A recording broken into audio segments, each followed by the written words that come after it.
अस्सलाम वालेकुम। Biology part 1 के अंदर हम चैप्टर नंबर 1 और इसका पेज नंबर 9 पर हम डिस्कस कर रहे थे। हमारा जो टॉपिक था वो हमारा है बायोलॉजिकल मेथड।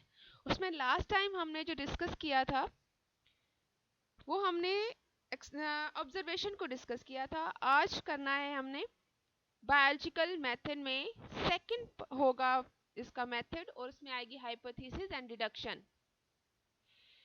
हाइपोथेसिस को अगर डिफाइन करें तो an observer organise observation into data and gives a statement on the basis of experience and background knowledge of the event.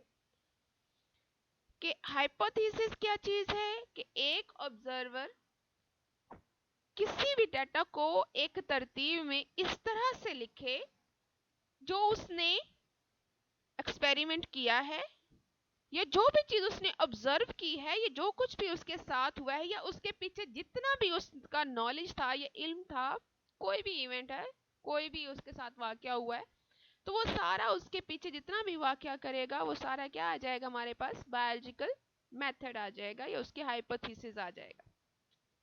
Hypothesis के अंदर नेक्स्ट हमारे पास जाती है डिडक्शन। डिडक्शन का मतलब ये है कि वो तरीकाकार जिसके थ्रू हाइपोथेसिस बनाया जाए, पॉसिबिलिटीज है।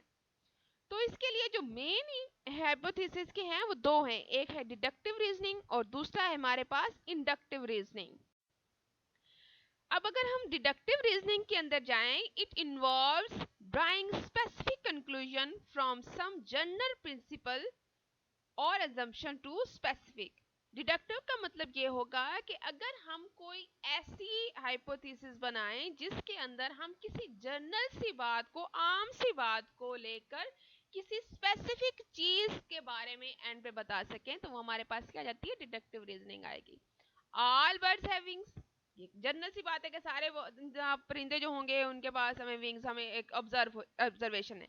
लेकिन अगर हम देखते हैं कि क्या स्पैरो भी एक बर्ड है, तो उसके लिए हम एक स्पेसिफिक चीज का नाम ले रहे हैं कि sparrow, sparrow is a bird and has a wing. और स्पैरो भी क्या है, उसके पास वो बर्ड है और उसके पास विंग्स है। अब इंडक्टिव रीजन के अंदर है, इंडक्टिव रीजनिंग में आ जाएगा, it involves drawing conclusion from specific to general. जो किसी खास से हम जनरल की तरफ मूव करेंगे, जैसे स्पैरो, पैरट, हॉक्स, किसी भी बर्ड का नाम लें और उसके बर्ड के नाम लेने के बाद कहें कि उसके पास विंग्स हैं। फिर हम कहें कि जितने भी बर्ड्स हैं सबके पास क्या है, विंग्स हैं। These are birds and all birds having. तो ये हमारे पास क्या आ जाएगी, इंडक्टिव रीजनिंग है। यहाँ पर एक शॉर्ट क्वेश्चन भी आपसे अक्सर औकात पूछा जाता है, मोस्टली बल्कि आता है पेपर में, कि differentiate between deductive and inductive reasoning with example. तो उसके लिए आप ये शॉर्ट क्वेश्चन लिखेंगे। वैसे ये लॉन्ग क्वेश्चन के लिए बायोलॉजिकल मेथड जो होगा ये आपका लॉन्ग क्वेश्चन है। उसके बाद कोई दूसरे वेज भी हैं हाइपोथेसिस बनाने के, जैसे कि इमेजिनेशंस है, कि हम कुछ भी जो इमेजिन करते हैं उस इमेजिनेशंस के अंदर हम हाइपोथेसिस जो है वो कंक्लूड करेंगे। उसके बाद हम किसी की खूबसूरती को प्रेफरेंस दे दें कि ब्यूटी किसी चीज़ की देखें तो उसके साथ कंपैरिजन कर दें। उसके बाद किसी फिलोसोफर या रिलीजियस बंदे ने हमारे साथ ये कर दिया तो हम उसके लिए कहें तो ये भी हो सकता है। Comparison analogy with other processes, और दूसरे प्रोसेसेस के साथ कंपैरिजन लगाएं या उसके साथ उसका जो है वो देखेंगे इसमें कितनी सिमिलरिटीज। एनालॉजी का मतलब होता है सिमिलरिटीज, सिमिलरिटीज देखें तो ये भी हमारे पास एक हाइपोथेसिस बनाने का तरीका होता है।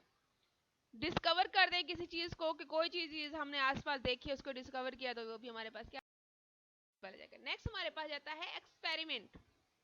हमने ऑब्जर्वेशन कर ली, ऑब्जर्वेशन के बाद हाइपोथेसिस दे दिया, हाइपोथेसिस के बाद नेक्स्ट हमारे पास आता है एक्सपेरिमेंट, कि जो हाइपोथेसिस बनाया है, जो हमने स्टेटमेंट दी है, आया कि वो सही है या गलत है।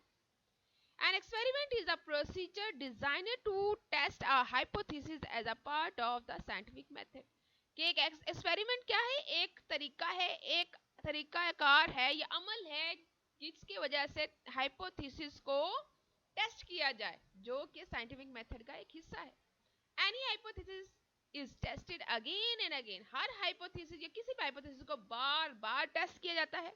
And found to be true it is considered well supported. अगर वो सही साबित हो जाता है तो उसे बहुत ज़्यादा सपोर्ट मिलती है एंड जनरली एक्सेप्टेड, इसको बाद में एक्सेप्ट कर लिया जाता है।